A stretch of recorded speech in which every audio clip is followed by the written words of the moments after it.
Hello, good morning. મારું નામ કૌશલ છે. આજે હું તમને પૈસાની કિંમતની વાર્તા સંભળાવીશ. શાંતિથી સાંભળવા મારી તમને વિનંતી. એક વેપારી હતો, એના એકનો એક દીકરો હતો. તેથી વેપારીએ દીકરાને બહુ લાડ કરતા હતા.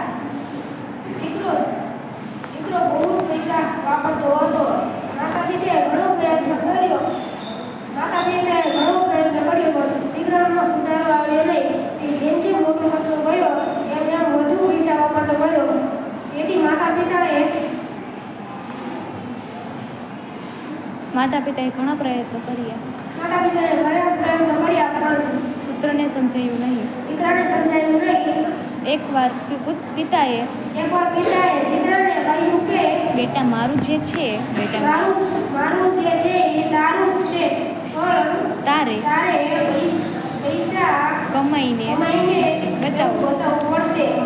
આથી દીકરાને ઘણું મનમાં લાગી આવ્યું. બીજા દિવસે તે ગામમાં કામની શોધમાં નીકળ્યો. તેને એક ગોદામમાંથી બીજા ગોદામમાં લારી ખેંચવાનું કામ મળ્યું.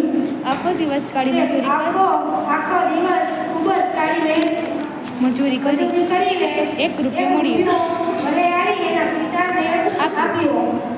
પિતાએ ઘરની પાછળ એક કૂવામાં એક વાળો હતો. એના કૂવામાં ₹1 સિક્કો નાખી દીધો. થોડાક દિવસ ચાલ્યું અને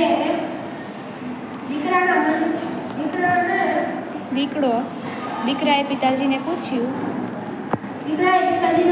કે મારી કાળી મજૂરીનો રૂપિયો તમે શા માટે કૂવામાં નાખી દો છો? પિતાએ કહ્યું કે તું નાનો હતો ત્યારે મારા ખૂબ જ પૈસા વાપર્યા છે. એ મને કેવું લાગ્યું હશે? પુત્રએ કહ્યું કે સોરી પપ્પા, આજથી મને માફ કરજો. બચાવીશ